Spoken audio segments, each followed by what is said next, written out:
Hello. In this video, I want to show you the new Information and Communication Technology or ICT Review Request assessment form that will be used here at csusb.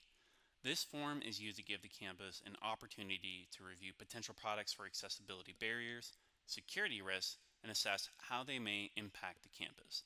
For example, if a product is going to be used in a classroom or required for academic purposes, is it accessible via a screen reader? If it stores sensitive information, how is that information secured? This form allows us to answer these kinds of questions and ensure that we are purchasing a quality product. This form will be used by the campus to request reviews for new ICT purchases and renew previous ICT purchases as well. All links will be posted in the video description below. For this video, I will be showing you the initial point of view of the ICT requester. I will show the steps on how to access the form, what kind of information to put into the form, and how to check the status of the form once it's been submitted. First things first, you'll want to navigate to the Cherwell portal and log in with your csusb ID. As you can see, I have already done that. Next, look at the top of the screen and look for a tab called ICT Request. Click that once, and as you can see, we have three different options available to us. I'm going to click on the one at the bottom called Pre-Approved ICT Items.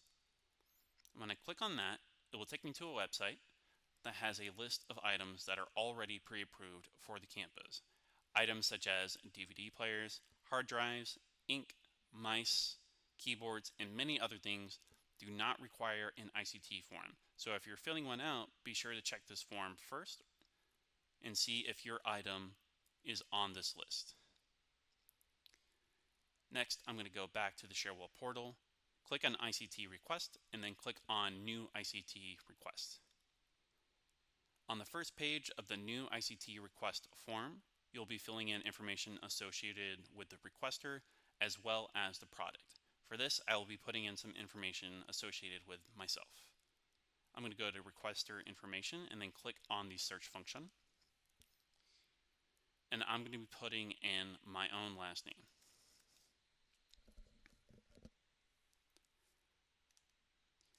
And as you can see, Cherwell will automatically pull information associated with me and put it into the form on my own behalf to save me some time when filling out this form. Next, I'll be going to product name, and I'll be putting in the name of a fake company called Contoso. Next, be sure to indicate whether or not the item will be funded through the Vital and Expanded Technologies Initiative or VETI Award Grant, and also whether or not there is a CSU system-wide master agreement associated with the request. For this, I will be putting no for both. Next, for desired method of payment, be sure to indicate whether or not it will be paid through a purchase order or a corporate card. For this, I will be putting corporate card. Next, for terms of purchase, indicate whether or not it is something the campus is already using, whether it is something that we are renewing, a new purchase, or if it is a pilot or trial purchase. For term length, this will be how long you want to use the item for. For desired contract effective date, this will be the date that you actually want to start using the item. ICT requests take a long time to review, so be sure to fill in this review and this request at least 30 to 90 days before you actually need the item.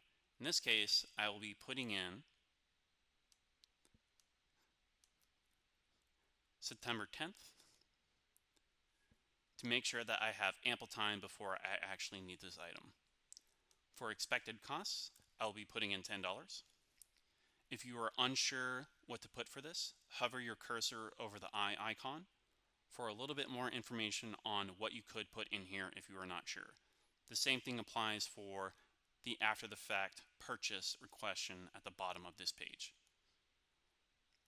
Now that I have this all filled out, I'm going to click next for the next screen.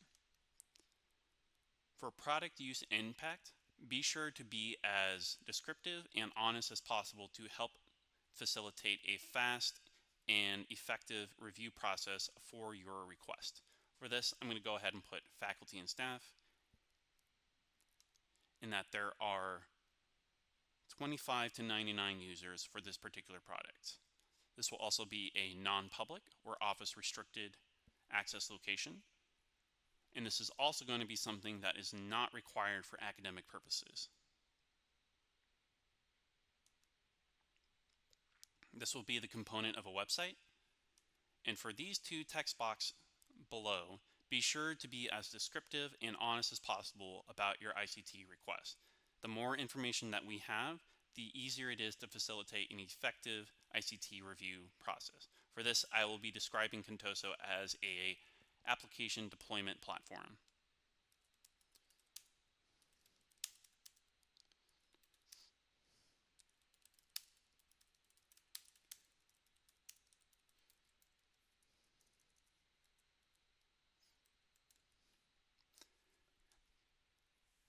Same thing for the question of how will the campus interact with a product or service. Please be sure to be as descriptive and honest as possible to ensure an effective review of the ICT.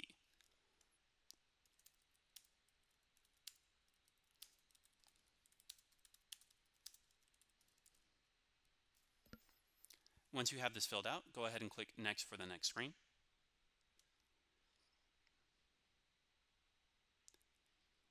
Here, you'll be acknowledging that the information you put in for this ICT request is accurate and true. Next, you'll be selecting your notification preferences for this form. For this new ICT form, you can select whether or not you want all progress changes to be submitted to you, or if you only want notifications for submission and completion. For this, I'm going to be saying all progress changes. Now, any changes that happen for this ICT request, I will receive notification for. Now I'm going to hit submit. I'm going to say OK. And now, as you can see, my ICT assessment for ICT request number 67 is in the technician draft, and any notes that are put in by the accessibility team or by the security team will be listed below. If I want to see where this is at in my ICT portal, I can go up to ICT request, click on new, or click on ICT request dashboard. And as you can see, my request number 67 is here.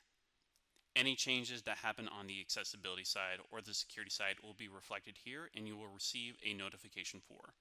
As you can see, it is currently in the technician draft stage of the ICT process. In the next video, I will be showing you how to fill this in from the technician's point of view. If you have any questions on this, be sure to reach out to us in the video description contact information below. Thank you so much and have a great day.